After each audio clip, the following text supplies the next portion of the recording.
Hello, welcome to Soyal sir classes. आप लोगों का हमारे चैनल पे स्वागत है। आज हम लोग फिर से एक नया वीडियो लेके आए हैं जो जीव विज्ञान बायोलॉजी का है।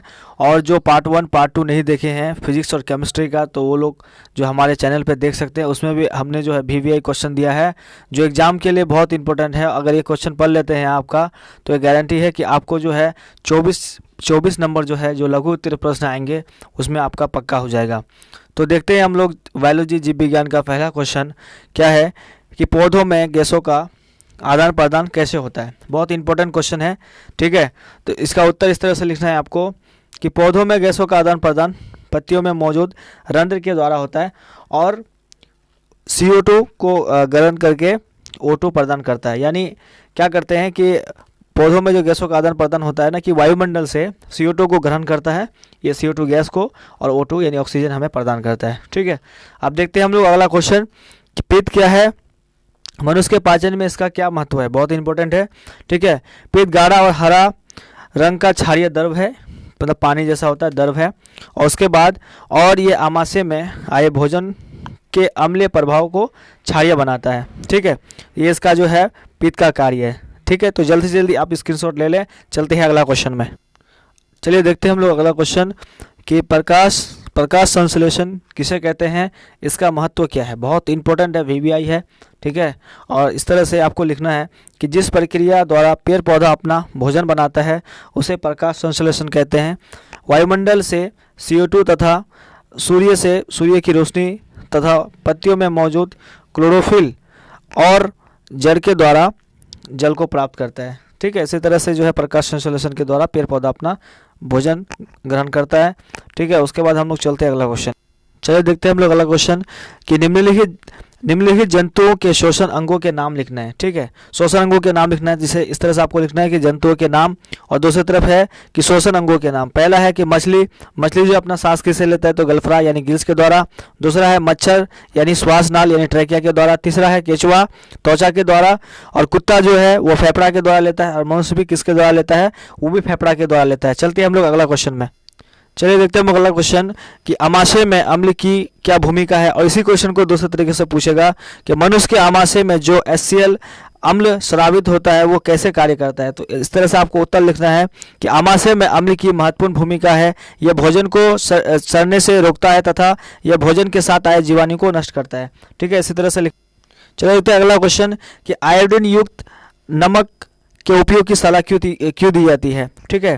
तो इसी तरह से आपको उत्तर लिखना है कि आयोडीनिक नमक की सलाह इसलिए दिया जाता है यदि अगर हमारे भोजन में आयोडीन की कमी होगी तो हमें घेंगा हो सकता है, इसलिए आयोडीनिक नमक मतलब खाने की सलाह दी जाती है।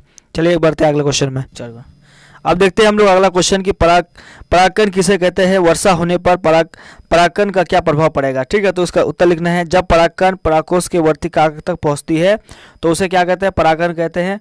और वर्षा के समय परागकण भीग जाएंगे जिससे वे वर्ती काक तक पहुंच नहीं पाएंगे, ठीक है। तो वर्षा होने पर इसका जो है प्रभाव पड़ेगा। देखते हैं हम लोग अगला क्वेश्चन कि परितंत्र में अपमार्जकों का क्या भूमिका है, ठीक है। तो परिस्थितिक संतुलन को कायम रखने में अपघटक की महत्वपूर्ण भूमिका है। ये पौधे और जंतुओं के मृत शरीर का अपघटन करता है, ठीक है। तो परितंत्र में ये भूमिका है। देखते हैं अगला क्वेश्चन। चलिए देखते हैं हम लोग अगला क्वेश्चन कि जाइलम और फ्लोएम में क्या अंतर है, ठीक है। तो जाइलम और फ्लोएम में निम्नलिखित अंतर है। एक तरफ आपको जाइलम लिखना है, एक तरफ फ्लोएम लिखना है। इसका नंबर 1 में यह जड़ के द्वारा जल खनिज लवण को पहुंचाता है, ठीक है। ये पत्तियों में बने भोजन को सभी अंगों तक पहुंचाता है। नंबर 2 में लिखना है इसकी कोशिका यानी ऊतक मृत होती है, इसकी कोशिका यानी ऊतक जो है जीवित होती है। तीसरा नंबर में लिखना है कि जाइलम ऊपर की तरफ गति करता है और फ्लोएम नीचे की तरफ गति करता है, ठीक है। दोनों में अंतर है। देखते हैं अगला क्वेश्चन। चलिए देखते हैं अगला क्वेश्चन कि श्वसन और दहन में अंतर बताना है, ठीक है। तो इस तरह से आपको लिखना है एक तरफ पहले श्वसन, तो जिस प्रकार पेड़ पौधा अपना सांस लेता है और छोड़ता है उसे श्वसन कहते हैं, ठीक है। या फिर इंसान भी होगा, पेड़ पौधा तो होगा ही, साथ में इंसान भी होगा। जिस तरह से हम लोग सांस लेते हैं और छोड़ते हैं उसे क्या कहते हैं, श्वसन कहते हैं।